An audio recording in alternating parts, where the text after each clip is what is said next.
तनवीर हुसैन साहब, आप PMLN के सीनियर तरीन रहनुमाओं में आपका शुमार होता है। आप इस वक्त फेडरल मिनिस्टर ऑफ एजुकेशन हैं। आपका शहबाज शरीफ साहब से भी पुराना ताल्लुक है। एक ऐसी सूरत हाल में जहां शहबाज शरीफ साहब खुद पाकिस्तान के वज़ीर आज़म हैं, FIA फेडरल इन्वेस्टिगेशन एजेंसी उन्हीं का एक मातहत इदारा है, उन्हीं के साहिबजादे पंजाब के चीफ मिनिस्टर हैं। कितनी एक क्रेडिबिलिटी रह जाती है एक आम आदमी की नज़र में जब ये केसेस इस तरह से ख़त्म होते हैं, जबकि शहबाज शरीफ साहब ही तमाम चीज़ों को कंट्रोल करते हैं। मई साहब, मुझे डॉक्टर साहब ये बताएं, शुक्रिया आपका, लेकिन मैं हैरान हूँ कि हर चीज़ को किसी एक ख़ास एंगल से देखना, ये क्यों नहीं बात होती कि पिछली गवर्नमेंट ने मैनिपुलेट करते थे, पॉलिटिकली केस बनाते थे, पॉलिटिकली वो विक्टिमाइजेशन आपको कह सकते हैं, इंतकामी कार्रवाइयाँ हो रही थी। ये एक ऐसा केस है जिसमें नैब ने भी काम किया, लेकिन उसने कहा कि जी हमें कुछ इसमें नज़र नहीं आया, ना हमें मिल रहा है, तो फिर FIA को दे दिया, जो कि डायरेक्टली उस वक्त के प्राइम मिनिस्टर के नीचे थी और प्राइम मिनिस्टर उसको कंट्रोल कर रहे थे और बुला के उनको इंस्ट्रक्शन भी देते थे। और ये ऑन रिकॉर्ड चीज़ें हैं। कैबिनेट में भी वो कहते थे फलां जो PMLN का मेंबर असम्बली है, कौमी असम्बली, उसके ख़िलाफ़ आर्टिकल 6 का केस बनाया जाए। तो ये ऑन रिकॉर्ड, ये मीडिया में चीज़ें आती रहीं, बाहर कैबिनेट की मीटिंग्स की बातें होती रहीं, प्राइम मिनिस्टर की इंस्ट्रक्शन जो FIA को जाती थी या जिस तरह FIA में पोस्टिंग ट्रांसफ़र होती थी, वो सबको पता है। तो मैं समझता हूँ ये चीज़ें उस एंगल से देखी जाए कि पिछली गवर्नमेंट एक फाशिस्ट गवर्नमेंट थी और वो अपने मुखालफों को दीवार से, जिस तरह वो कह रहे, दीवार से नहीं लगाया, उसने दीवार में चुन दिया और सारे केसेस जो है वो दबाव में बांधते रहे और दबाव में ही अदालतें जाके काम शाम सारा करती रही। तो मैं समझता हूँ कि अभी अगर एक माहौल लेकिन राना साहब, लेकिन सारे केसेस तो खैर उन्होंने नहीं बनाए थे, बहुत से केसेस तो पहले के बने हुए थे। ये चंद ही केसेस हैं जो इनके वक्त में बने। जो पिछली हुकूमतें या बात करते हैं तो उस वक्त भी ये माहौल था, जिसके बाद चार्टर और डेमोक्रेसी साइन हुआ। यही बातें जो आप अगर माहौल देखें 88 ऑनवर्ड, तो आपको यही चीज़ें मिलेंगी कि एक पार्टी आई, उसने दूसरी पार्टी के साथ ये केसेस बनाए, दूसरी पार्टी आई, उसने दूसरे केसेस बना दिए, लेकिन अल्टीमेटली उसका जो रिज़ल्ट निकलता रहा वो अनवर मंसूर साहब भी वाबस्ता रहे हैं इन चीज़ों के साथ, तो उसका रिज़ल्ट तो कुछ निकलता नहीं रहा। तो ये चीज़ साल साल चलते रहे, केसेस 10 साल चलते रहे, 8 साल चलते रहे, पैसे ज़ाया किए जाते रहे। बाहर में अभी जो आपको वो एक चले, मैं ज़रा इसमें PTI का, इसमें अगर राना साहब मुझे इजाज़त दीजिए कि बैरिस्टर मलिका बुखारी साहब यहाँ पर हैं, तहरीक इंसाफ की लीडर भी हैं और ख़ुद बैरिस्टर हैं, कानूनदान हैं, उनसे भी ज़रा इसको ले लेते हैं। आपने सुना कि राना साहब का बेसिकली मौक़िफ़ ये है कि ये केसेस बने ही गलत थे और ये एक फैशिस्ट गवर्नमेंट थी आपकी तहरीक इंसाफ की, और प्राइम मिनिस्टर इमरान खान जो है वो ज़ाती तौर पर उस वक्त FIA को कंट्रोल करते थे, जिस तरह से अब शहबाज शरीफ साहब करते हैं। एक लॉजिक ये है कि उन्होंने बनाए, इन्होंने ख़त्म कर दी। देखिए, पहली बात तो ये कि राना साहब काबिल एहतराम हैं और शायद ये उस अमल में शामिल नहीं थे मुकम्मल तौर पर, लेकिन आपके फैशिज़म की मिसाल तो 25 मई को डी चौक पर पाकिस्तान की आवाम ने देखा है। तो खुदारा पाकिस्तान की आवाम को ना बताइए कि कौन फैशिस्ट था और कौन जमहूरी तकाज़ों में यकीन रखता है। इसकी कोई नज़ीर नहीं है। जिस तरह आपने पाकिस्तान के आम शहरियों के ऊपर शेलिंग करवाई और डंडे बरसाए और हिरासत में लिया, तो फैशिज़म को एक तरफ छोड़ देते हैं। आइए इस केस के ऊपर देखें, कोई वजह है कि शरीफ फैमिली को सिसिलियन माफिया कहा गया है। सुप्रीम कोर्ट ने कहा है कि ये वो सिसिलियन माफिया हैं जो इदारों के ऊपर काबिज होते हैं, हर इदारे को कमज़ोर करते हैं, और इनके केसेस ख़त्म होना या इनके केसेस के अंदर शवाहिद ख़त्म होना, इन्वेस्टिगेटर्स की वफ़ात होना, लोगों का गुम होना, ये कोई मुअम्मा नहीं होना चाहिए। शरीफ फैमिली का तरीका वारदात है। किस केस की बात कर रहे हैं? ये एक फुल फ्लेज डॉक्यूमेंट्री एविडेंस का केस है। थोड़ी सी आपको बात बता दूं, 2008 से 2018 तक 28 खुफिया बैंक अकाउंट्स के अंदर 17,000 ट्रांजैक्शंस हुई। किन लोगों के अकाउंट्स में ट्रांजैक्शंस हुई?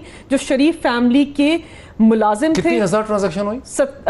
17,000 ट्रांजैक्शन, 17,000 ट्रांजैक्शन चालान के अंदर लिखा है। 28 बैंक अकाउंट्स और एम्प्लॉयज़ की, मुलाजमीन की तनख्वाहें क्या थी? 25,000, 12,000, और ट्रांजैक्शन क्या है? 5 मिलियन, 10 मिलियन। तो आप बताइए कि हमजा शहबाज CEO हैं शुगर मिल्स के, उनके वालिद चीफ मिनिस्टर पंजाब हैं, और आप कहते हैं कि पाकिस्तान के कानून के तहत ये जवाबदेह भी नहीं है कि ये 16 अरब के जो रुपया है इनके 10,000, 12,000, 25,000 करने वाली नौकरी के मुलाजमीन के अकाउंट में कैसे आए? आप जवाबदेह हैं पाकिस्तान की आवाम को, और आपने दिखाया है कि इक़्तिदार में आने की वजह ग्रैंड NRO 2 था, उसका एक हिस्सा पार्लियामान से पास कराया नैब तरामीम के जरिए, और दूसरा हिस्सा ये कि स्पेशल प्रोसिक्यूटर को खत लिखवा दिया DG FIA से कि क्योंकि दरअसल वजीर आजम बन रहे हैं अब पाकिस्तान के एक बहुत बड़े मनी लॉन्ड्रर और एक ऐसे आदमी जो करप्शन ज़दा हैं, इसीलिए हम इस केस को आगे बढ़ाने में इंटरेस्टेड नहीं है।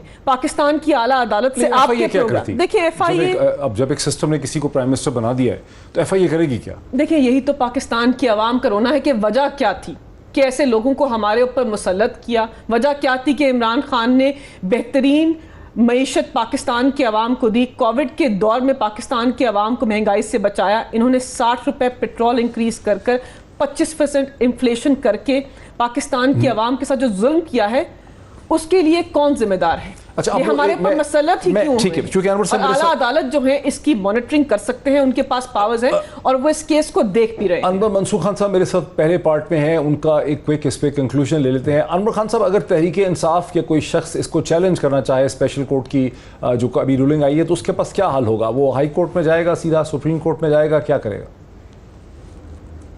ये एक ऐसा सवाल है कि जिसका जवाब शायद इतना आसान ना हो, इसलिए कि इसके अंदर जो पार्टीज हैं, यूजुअली कानून के अंदर तो ये दिया हुआ है कि जो पार्टीज हैं वो ही जा सकती हैं। कहता हूँ, आपने पीछे देखा जितने भी इलेक्शन हुए, बाई इलेक्शन या ज़िमनी इलेक्शन, तो उसमें डॉक्टर साहब जो रिज़ल्ट आते रहे वो यही था कि ये सारी एक इंतकामी कार्रवाइयाँ हो रही हैं, जो कि हो रही थी।